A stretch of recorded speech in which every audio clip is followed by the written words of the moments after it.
The London Top Show is sponsored by Khata Book. Business हुआ easy. मैं बाद में दे दूं? देखिए, अब इनका सरमाने का दवा तो कोई है नहीं, लेकिन उधार वापस लाने का फार्मूला है। क्या?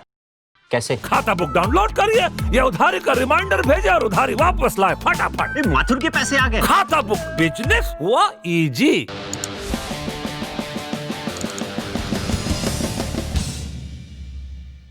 जिंदगी का जश्न मनाइए, मौत का नहीं। ये बात नेशनल ग्रीन ट्रिब्यूनल एनजीटी ने 5 नवंबर को कही थी पटाखों पर बैन को लेकर एक याचिका पर सुनवाई के दौरान।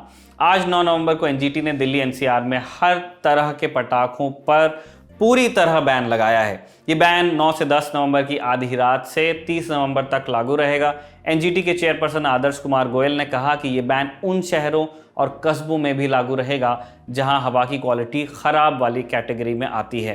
इसके अलावा जहां हवा की क्वालिटी मॉडरेट यानी थोड़ी ठीक है, वहां दिवाली, छठ, नया साल या क्रिसमस पर 2 घंटे ग्रीन क्रैकर्स जलाने की अनुमति होगी। ट्रिब्यूनल ने कहा है कि ये निर्देश 2019 में सुप्रीम कोर्ट के आदेश के हिसाब से हैं। हालांकि एनजीटी ने राज्यों को कोई नोटिस नहीं भेजा है, बल्कि कहा है कि लोगों के हित को ध्यान में रखते हुए उन्हें निर्देश दिए गए हैं। एनजीटी ने राज्यों, केंद्र शासित प्रदेशों, पॉल्यूशन कंट्रोल बोर्ड्स और प्रदूषण नियंत्रण समितियों को निर्देश दिए हैं कि वायु प्रदूषण कम करने के लिए अलग से अभियान भी चलाए जा सकते हैं। एनजीटी का कहना है कि सतत विकास हासिल करने के लिए पटाखा बैन से होने वाले आर्थिक नुकसान को लोगों के स्वास्थ्य से ऊपर नहीं रखा जा सकता।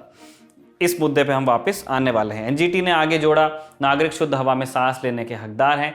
ये अधिकार इस आधार पर कम नहीं किया जा सकता कि इससे कुछ व्यापारिक गतिविधियां बंद हो जाएंगी। अगर प्रशासन इस पर कार्रवाई नहीं करता तो ट्रिब्यूनल अपने अधिकार क्षेत्र का इस्तेमाल करेगा। इससे पहले एनजीटी ने कई राज्यों से सवाल पूछा था कि क्या 30 नवंबर तक पटाखा बैन किया जा सकता है। पटाखा बनाने से जुड़े एसोसिएशन ने 5 नवंबर को दलील दी थी कि ये सीधे 10 लाख लोगों के रोजगार से जुड़ा मामला है। खासकर ऐसे वक्त में जब कोविड के चलते कई लोग बेरोजगार हो गए हैं, पटाखा बनाने से जुड़े लोगों के रोजगार को भी नज़रअंदाज नहीं किया जाना चाहिए। एसोसिएशन ने ग्रीन क्रैकर्स का भी जिक्र किया और कहा कि इससे 30% से भी कम प्रदूषण होता है। इस पर एनजीटी ने कहा कि हम ग्रीन क्रैकर्स के खिलाफ नहीं हैं, हम सिर्फ कुछ वक्त के लिए इसको बैन करने की बात कर रहे हैं जिससे प्रदूषण को और बढ़ने से रोका जा सके। रोजगार वाली बात पर एनजीटी ने कहा, हमारे आदर्श महात्मा गांधी हैं जिन्होंने कहा था, वैष्णव जन तो तेने रे कहिए जो पीर पड़ाई जाने रे।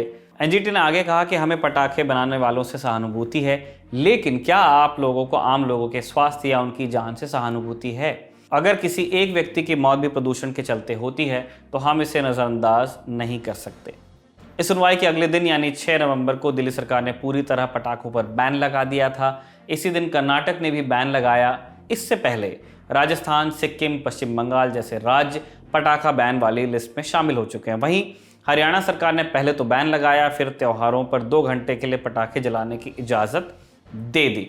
पटाखा बैन और उसके पीछे की राजनीति पर 6 नवंबर के शो में हमने विस्तार से बात की थी। हमें मालूम है कि पटाखों को लेकर आस्था वाली बहस हर बार छिड़ती है, फिर भी भावनाओं के आहत होने के डर से फेफड़ों को आहत करने का रिस्क एनजीटी और तमाम सरकारें नहीं लेना चाहती। लेकिन एक सवाल अभी भी हवा में टंगा हुआ है। एनजीटी की तरफ से 2 घंटे के लिए पटाखे चलाने वाली बात जो इजाज़त दी गई है वो गले नहीं उतरती है, क्योंकि प्रदूषण में कोई ऑन ऑफ बटन नहीं होता है कि किसी खास समय के बीच उसका असर नहीं होगा, बल्कि इन 2 घंटों में इसमें इजाफा ही होना है। इसके अलावा पटाखों पर बैन प्रदूषण पर नियंत्रण का एक हिस्सा भर है। पराली से लेकर इंडस्ट्रीज, वाहन से जुड़े लॉन्ग टर्म समाधान अभी बाकी हैं।